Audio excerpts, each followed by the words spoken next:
رسول کیا اب ہم پر جہاد واجب نہیں ہے؟ ارشاد فرمایا نہیں، میں موجود ہوں، میں موجود ہوں، جہاد کیسے واجب ہو گیا؟ کہا فرزند رسول آپ کے جد کی قبر ٹوٹ رہی ہے، فرمایا تم کو فکر نہیں، تم فقط دور سے سلام کرو، السلام علیک یا ابا عبداللہ۔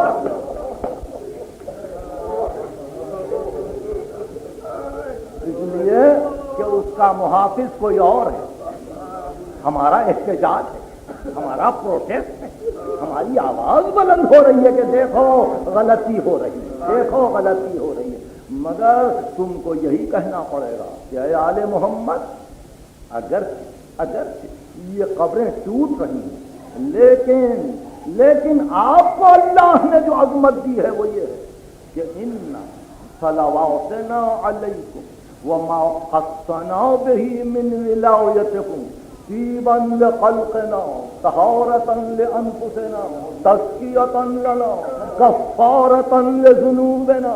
جب ہم تم پر درود بھیجتے ہیں تو ہماری سینت پاک ہوتی ہے، ہماری خلقت طاہر ہوتی ہے، ہمارے گناہ دھل جاتے ہیں اور ہماری عظمتوں کی دنیا قائل ہو جاتی ہے۔ صادق آل محمد مدینے میں آئے، جناب سیدہ کی قبر، راوی بیان کرتا ہے کہ میں ساتھ تھا اس امام کے کہ جب یہ امام اپنی دادی کی قبر پر آیا، پہلے دور سے سلام کیا، آنکھوں میں آنسو بھر آئے، اور اس کے بعد راوی کہتا ہے میں نے دیکھا کہ میرا امام اپنے دادی کی قبر کے قریب بیٹھ گیا، اپنی آستین کو الٹ کر ہاتھ قبر پر رکھا اور بے اختیار کہا ان اللہ وملائکتہ یصلون علی النبی یا ایھا الذین آمنوا صلوا علیہ وسلموا تسلیما۔ راوی کہتا ہے میرے لیے حجت ہو گئی کہ درود زہرا کے لیے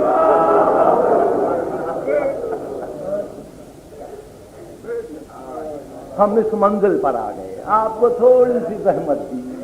ظاہر ہے کہ یہ تاریخ آج آپ حضرات نے اس کو مختص کیا ہے ذکر جناب سیدہ سے، اور تجارت پیشہ طبقہ واقعی میری تبریک کا مستحق ہے، میں ان کے لیے ہدیہ تشکر پیش کرتا ہوں کہ کم از کم انہوں نے آج احترام زہرا میں اپنے کاروبار کو بند کر دیا ہے، انہوں نے یہ طے کر لیا کہ ان کی مصروف زندگی آج معطل ہو جائے، یقیناً ان کو اس کا صلہ ملے گا کہ انہوں نے اپنے خاموش عمل سے دکانوں کو بند کر کے چلنے والوں کو یہ پوچھنے کا موقع دیا یہ روز کھلی رہنے والی دکان آج کیوں بند ہو گئی؟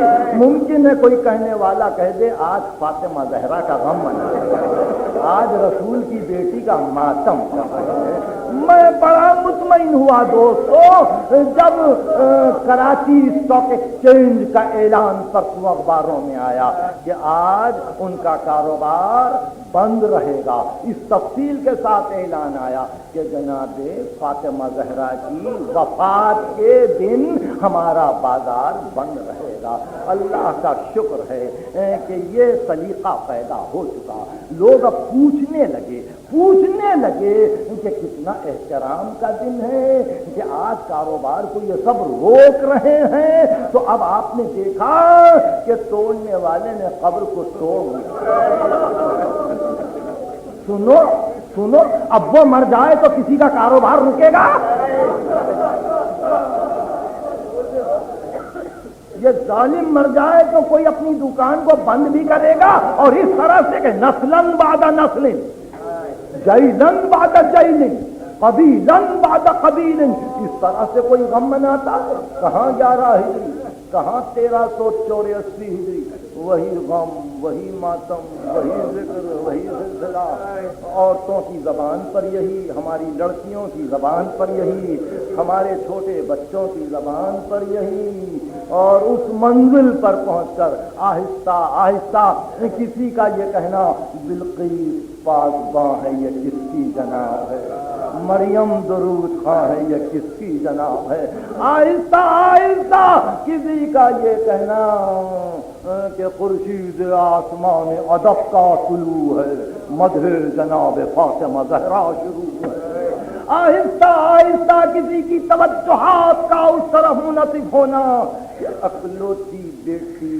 باپ کی اس دنیا میں اس کم سنی کے باوجود 75 دن سے زیادہ نہ جی سکی. ہائے وہ دنیا جو زہرا سے وفا نہ کر سکی، اس سے کیا توقع ہے کہ وہ تمہارے بچوں سے وفا کرے گی؟ اس سے کیا توقع ہے کہ تمہارے اقتدار اور تمہاری دولت کی وجہ سے تمہاری نسلوں کی حفاظت کرے گی؟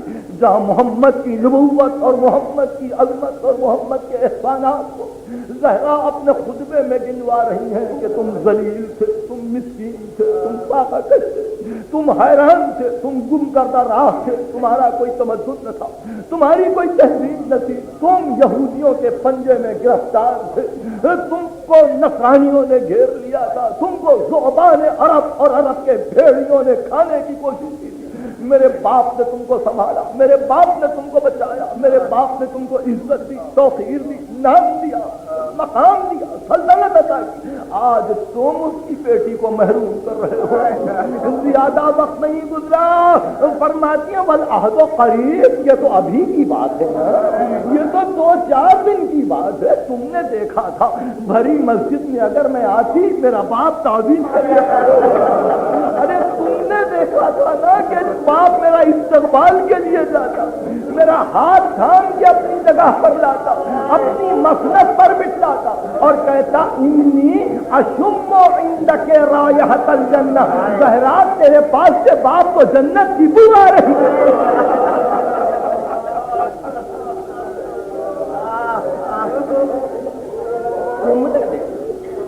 تم نے کیا تم نہیں سنو گے میری باتوں کو؟ کیا تم عقل سے کام نہیں لوگے؟ انہم الا کالانعام بل ہم اضل سبیلا. انسانیت سے گرے ہوئے تھے، انسانیت کی کوئی منزل نہ تھی. بار بار احتجاج کو مکمل کیا، اپنے حق کو جتلایا، اپنے شوہر کے حق کو جتلایا، اپنی بزرگیوں کو بتلایا، شرائع اسلام کی تفصیل دے دی. نماز، روزہ، حج، زکوٰۃ، والدین سے نیکی، صلہ رحم، کیوں شراب کو حرام کیا، کیوں سرقے کو حرام کیا، کیوں قصاص کو لازم قرار دیا. ایک ایک مسئلے پر بھرے دربار میں گفتگو کی اور اس کے بعد یہ کہا کہ یہ ساری چیزیں جس قرآن میں موجود ہیں اسی قرآن میں اس کا بھی تذکرہ ہے کہ بیٹی باپ کی وارث ہو اور تم مجھے محروم کر دو گے تو تم کو کچھ زیادہ نہیں ملے گا. کسی کو دنیا میں زیادہ نہیں جینا ہے، مگر دیکھو رہ جائے گی یہ بات اور ہمیشہ ہمیشہ کے لیے یہ ذکر قیامت تک رہے گا کہ تم نے یہ ستم کیا، یہ ستم کیا. ہاں ممکن ہے کسی کو حوث و کچھ چھین لے، مگر اس کے آگے کی بھی کوئی منزل ہو سکتی ہے. وہ منزل کہ جہاں اس عمر میں زہرا زخمی بھی ہو جاتا ہے، اس عمر زہرا بیمار بھی ہو جاتا ہے، اس عمر میں زہرا کھڑے ہونے کے قابل ہے، اس عمر میں 1000 غم رہے، 1000 رنج رہے. اس منزل تک تم نے پہنچا دیا. اور پھر آج بھی کوئی یہ نہیں کہہ سکتا کہ ہمارے دل میں احترام نہیں ہے. کوئی یہ نہیں کہہ سکتا کہ زہرا نے غلطی کی تھی. کوئی یہ نہیں کہہ سکتا کہ زہرا کے ذمے یہ حق ہے.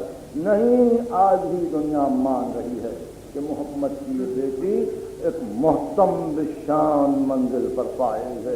مگر کیا بات ہے، دنیا کو آج بھی اجنبیت ہے فاطمہ سے. کیا بات ہے، دنیا آج بھی بیگانہ ہو رہی ہے فاطمہ سے. فقط اتنی سی بات پر کہ اگر زہرا کو مان لیتے ہیں تو پھر زہرا کا گھر آتا ہے، اگر زہرا کو مان لیتے ہیں تو پھر زہرا کے بچے آتے ہیں، پھر حسن بھی ہے، حسین بھی ہے. اگر زہرا کو مان لیتے ہیں پھر بی بی زینب بھی آتی ہے. اگر اس خطبے کو تسلیم کر لیتے ہیں تو پھر بیٹی کا خطبہ بھی سامنے آتا ہے. پھر کے بعد دیگر سارے احتجاج آتے ہیں. اس لیے جان بوجھ کر ہر ایک بات کا علم رکھ کے ایک خاموشی ہے، ایک سناٹا ہے، ایک مصلحت عامل سکوت سے دنیا کام لے رہی ہے کہ چپ رہو چپ رہو، اس مسئلے میں کچھ نہیں کہنا ہے۔ تو دیکھو تمیز حق و باطل میں یہ گمراہی کا وہ دو راہا ہے کہ جہاں یا ادھر جانا ہے یا ادھر جانا ہے۔ طے کر لو کہ تم کہو گے کلمہ حق کے نہیں، اور کلمہ حق کیا ہے؟ بس اتنا کہنا کہ زہرا حق پر تھی۔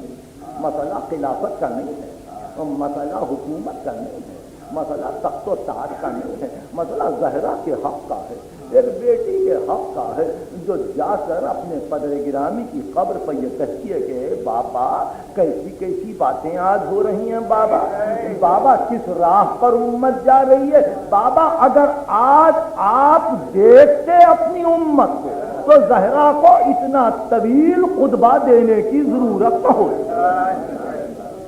یہ وہ تمام عربی اشعار ہیں، یہ وہ تمام عربی کلمات ہیں کہ جن کا خلاصہ آپ کے سامنے پیش کیا گیا۔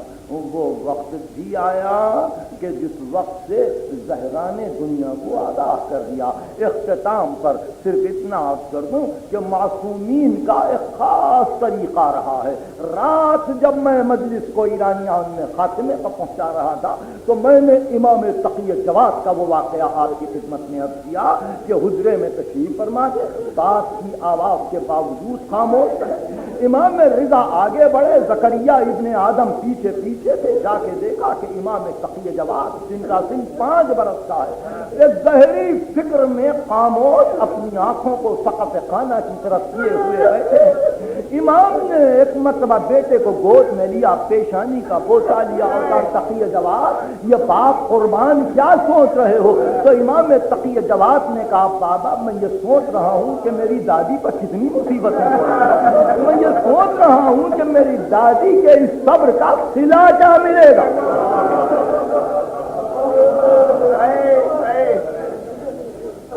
یہ پورا واقعہ نوری طبرسی کی مشہور کتاب مستدرک میں زکریا ابن آدم کے احوال میں موجود ہے۔ زکریا ابن آدم بڑا اہم راوی ہے۔ زکریا ابن آدم کی روایت ختم ہوئی۔ میں یاد کرتا ہوں کہ یہ نقص ہے خاندان امامت میں کہ ہر امام نے اس انداز میں فکر کی ہے، ہر امام نے اس انداز میں سوچا ہے کہ کیا صلہ ملے گا، کیا صلہ ملے گا، اور میں بھی گفتگو کو اسی راستے سے لے کے آگے بڑھ رہا ہوں۔ پوچھنے والے نے صادق آل محمد سے پوچھا ہے امالی شیخ صدوق ہوں۔ پوچھنے والے نے پوچھا کہ فرزند رسول کیا صلہ ملے گا آپ کی دادی کو؟ جان لیجئے کہ ساری ائمہ کی نگاہوں میں زہرا مرکز رہی ہے، زہرا مرکز رہی ہے، مقام امامت نہیں ہے، مقام امامت نہیں ہے، مگر زین العابدین ہوں، محمد باقر ہوں، جعفر صادق ہوں، موسیٰ بن جعفر ہوں، امام رضا ہوں، سب کی توجہات کا مرکز ان کی دادی ہے۔ بڑے احترام سے نام لیتے ہیں، بڑی عظمت سے نام لیتے ہیں، اور ایک مقام وہ آتا ہے کہ ائمہ پیچھے ہٹ جاتے ہیں اور فاطمہ آگے بڑھ جاتے ہیں، اور وہ روز محشر، وہ روز محشر صادق آل محمد یہ نہیں کہتے کہ میں آؤں گا، امام باقر یہ نہیں کہتے کہ میں آؤں گا، امام زین العابدین یہ نہیں کہتے کہ میں آؤں گا، حسین نہیں کہتے کہ میں آؤں گا، امام جعفر کہتے ہیں کہ محشر میں جب میری دادی آئیں گی اور جانب قدس سے آواز آئے گی زہرا کیا چاہتی ہے، زہرا کیا چاہتی ہے،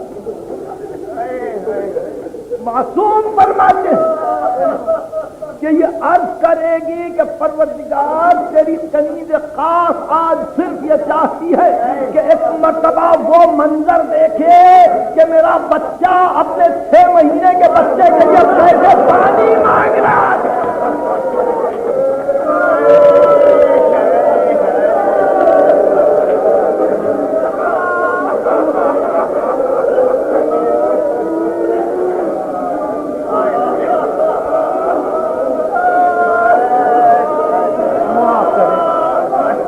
تھوڑی سی دیر، بڑی زحمت کی، کتنا اہم مقام ہے، کتنی اہم منزل ہے، کیا چاہتی ہیں؟ کیا زہرا نے دیکھا نہیں ہے اس واقعے؟ کیا موجود نہ تھی کربلا میں؟ کیا اس واقعے کو نہیں دیکھا تھا؟ دیکھا تھا مگر چاہتی تھی کہ اہل محشر اس حق کو تسلیم کرے کہ آج زہرا کو یہ حق کی شفاعت کیوں مل رہا ہے، کہاں صبر کیا ہے زہرا نے۔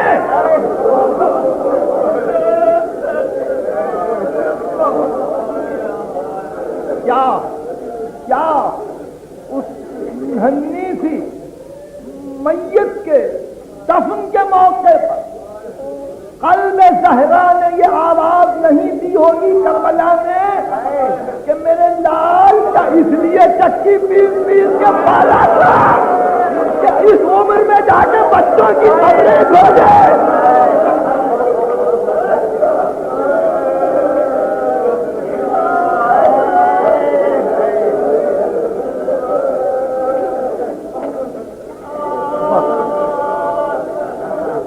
یہ ہے مقام عظمت کہ ائمہ پیچھے ہٹ جاتے ہیں۔ زہرا روح آل محمد، جان آل محمد، مرکز آل محمد، حقیقت محمد و آل محمد، بضعۃ الرسول، قرۃ عین الرسول آگے بڑھتی ہیں۔ اور واقعہ یہ ہے کہ اس مقام پر فائز ہیں کہ جہاں اولین و آخرین میں کوئی سمجھ ہی میں نہیں آتا، اس لیے کہ بیٹی کی عزت باپ یہ کہہ کے کرے کہ کنیز خدا، شوہر یہ سمجھ کے عزت کرے کہ بنت رسول ہے، حسن حسین یہ سمجھ کے عزت کریں کہ ہماری ماں ہے، ائمہ یہ سمجھ کے عزت کریں کہ ہماری دادی ہے، اور ذات واجب کو اس بات کا سپاس ہو کہ صبر کرنے والی کنی۔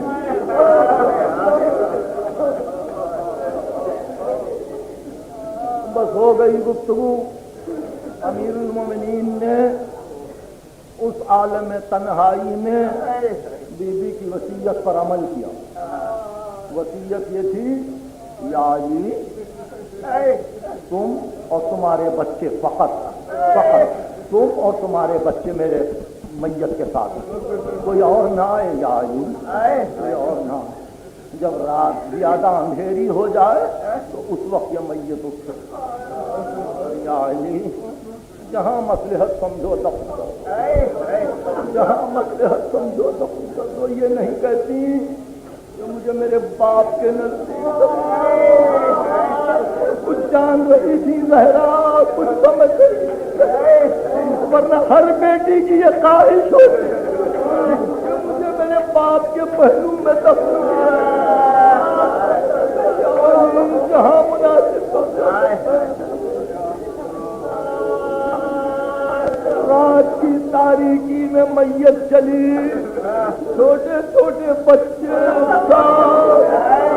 امیر المومنین نے قبر کا اہتمام کیا، قبر خودی مولا نے اپنی رفیق حیات کو دفن کیا۔ بچوں کو کہا تم جاؤ، علی کو کچھ دیر لگے گی، علی ابھی نہیں آئے گا۔ بچوں کو واپس کیا۔ رات بھر میرا مولا قبرستان بقیع میں اور نئی نئی قبریں بناتا چلا کہ کوئی زہرا کی قبر کو نہ کھولے۔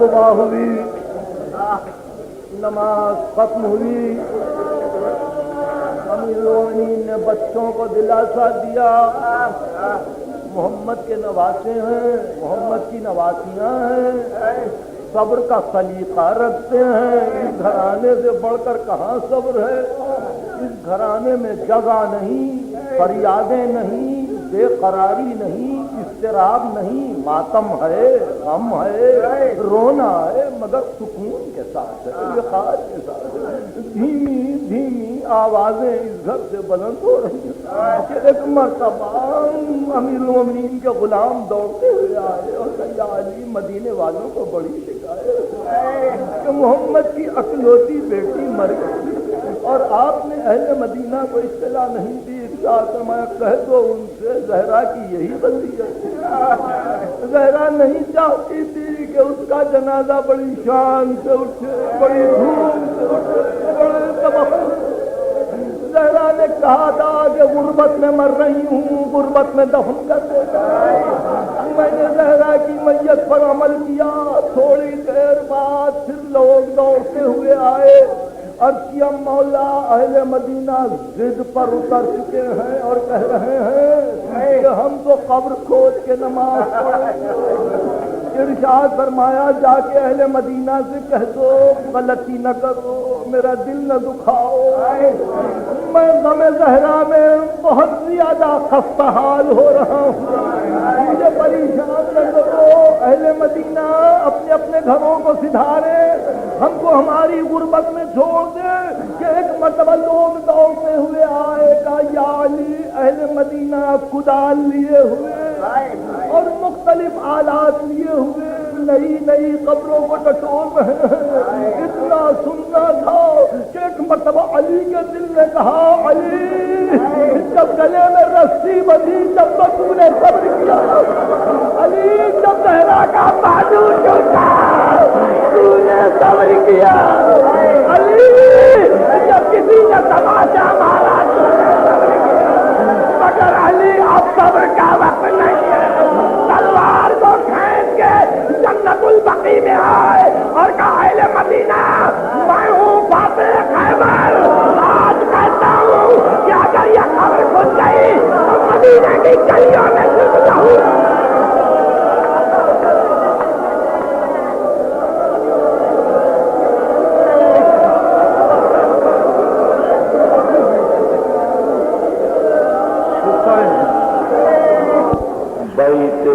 الطيبين الطاهرين المعصومين الذين أذهب الله عنهم الرجس وطهرهم تطهيرا۔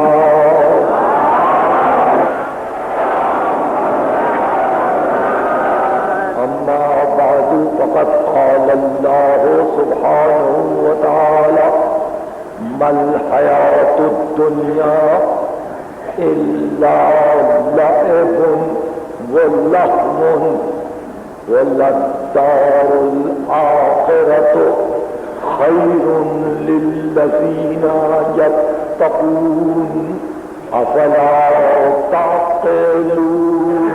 صلوات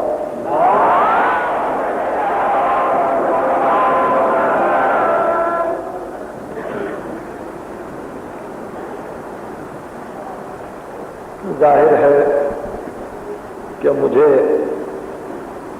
آج ہی آغاز تقریر میں آپ کی مسلسل زحمتوں کا شکریہ ادا کرنا ہے۔ کل ہم اس قابل نہ رہ سکیں گے کہ اس سلسلے میں کوئی گفتگو ہو سکے۔ آپ نے بڑی زحمت کی، مسلسل تشریف فرما ہوتے رہے اور اپنی عنایتوں سے اس فکر کو تبصرے کی خاطر ہی صحیح، بعنوان تنقید ہی صحیح، لیکن اس کو اپنانے کی کوشش کی، اور مجھے یقین ہے کہ سمجھدار احباب ان معروضات پر غور و فکر کریں گے۔ ہم مسلسل ایمان و عقل کے عنوان پر گفتگو کر رہے تھے، آج اس سلسلے کی نویں تقریر ہے، اور اس وقت سورہ انعام کی آیت کا ترجمہ سماعت فرمائیے، جس کو ہم نے عنوان تقریر قرار دیا ہے، نہیں ہے دار دنیا، نہیں ہے حیات دنیا مگر لہو و لعب، کہ وقت کا گنوانا نہیں ہے حیات دنیا مگر رائگانی ہے اوقات،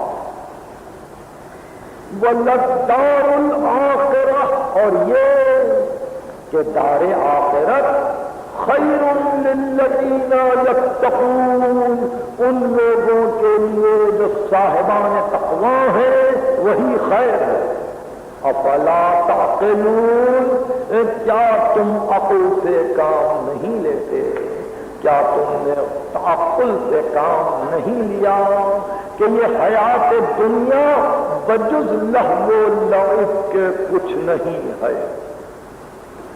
میں سمجھتا ہوں کہ اس مسئلے پر صرف اتنی توجہ چاہیے کہ تاریخ کو پڑھتے ہوئے گزشتہ سوانح حیات انسان پر نظر ڈالتے ہوئے ذرا یہ تو دیکھیے کہ کون یہاں رہنے کو آیا، کس کو زیادہ موقع ملا، کون زیادہ رہ سکا، آئے گئے قافلے آتے رہے جاتے رہے، کاروان گزرتے رہے، اور اسی طرح سے ہم بھی جو آج اپنی زندگی پر ناز کرتے ہیں ہم بھی نہیں رہیں گے، اور یہ پتہ چل جائے گا کہ جو کچھ تھا سب فسانہ ہی فسانہ تھا۔ یقیناً آج جن زمینوں کو آپ بنجر ویران بے آباد دیکھتے ہیں، کبھی وہاں آبادیاں ہوں گی، کبھی وہاں زراعتیں ہوں گی، کبھی وہاں اسی طرح سے ناز و تنعم میں رہنے والے اپنے اعلیٰ اور عرفہ مکانات رکھتے ہوں گے، مگر انقلابات نے آبادیوں کو ویرانوں سے بدل دیا، ویرانوں کو آبادیوں سے بدل دیا، دریاؤں نے خشکیوں پر قبضہ کر لیا، اور کہیں دریاؤں کے قبضے سے خشکیاں باہر آ گئیں۔ بہر صورت یہ انقلاب دہر ثابت کر رہا ہے کہ کوئی شے باقی رہنے والی نہیں حیات دنیا سے، نہ بڑے رہے نہ چھوٹے رہے، نہ کمزور رہے نہ قوی رہے۔ میں ماہ مبارک رمضان کی تقریروں میں سے ایک تقریر میں یہ کہہ رہا تھا کہ حضرت لقمان ایک راستے سے گزرے، دیکھا قبرستان کے قریب ایک دیوانہ بہت سی کھوپڑیوں کو جمع کر کے بار بار اس کو دیکھتا، پھر پھینک دیتا، پھر دیکھتا، پھر پھینک دیتا۔ حضرت لقمان نے کہا کیا دیوانگی ہے، کیا دیکھ رہا ہے؟ کہا کہ اے لقمان برسوں گزر گئے، میں نے ان کھوپڑیوں کو قبرستان سے جمع کیا ہے، صبح سے شام تک دیکھتا ہوں، شام سے صبح تک دیکھتا ہوں، یہ پہچاننے کے لیے کہ اس میں دولت مند کون تھا اور کمزور کون تھا، فقیر کون تھا، غنی کون تھا۔ مرنے کے بعد سب کا ایک حال ہے، سب کی ایک کیفیت ہے، اس لیے قرآن نگاہ الہی سے کارخانے حیات کو دیکھتے ہوئے کہتا ہے کہ حیات دنیا لہو و لعب ہے، اور دار آخرت وہی ہے خیر، مگر ان لوگوں کے لیے جو صاحبان تقوی ہوں۔ افلا تعقلون، کیا تم عقل سے کام نہیں لوگے؟ عزیزان گرامی، آج تقریر کے دھارے پر فکر کو اس طرح سے رکھنے کی کوشش کیجیے کہ کہیں کسی مقام سے کوئی لفظ آپ کے فکر و شعور سے اوجھل نہ ہو جائے۔ سنیے، معصوم فرماتے فقد العقل فقد الحیات، سن لو عقل کا نہ ہونا زندگی کا نہ ہونا ہے۔ جس کو عقل نہیں ہے اس کو زندگی نہیں ہے۔ اب آپ بہت سے بے عقلوں کو جیتے ہوئے دیکھتے ہیں، ان کو زندہ نہ سمجھنا، یہ چلتی پھرتی ہوئی میتیں ہیں، یہ حرکت کرتے ہوئے لاشیں ہیں، یہ وہ ہیں کہ جو آپ کو صبح سے شام تک نظر آتے ہیں لیکن ان میں عقل نہیں ہے، اس لیے کہ فقدان عقل فقدان حیات ہے، عقل نہیں ہے تو زندگی نہیں ہے۔ اور جہاں عقل آئی تو عقل کا پہلا کارنامہ یہ ہے، عقل کا پہلا فریضہ یہ ہے کہ وہ ایک مرتبہ کارخانے حیات میں غور کرے، تکوین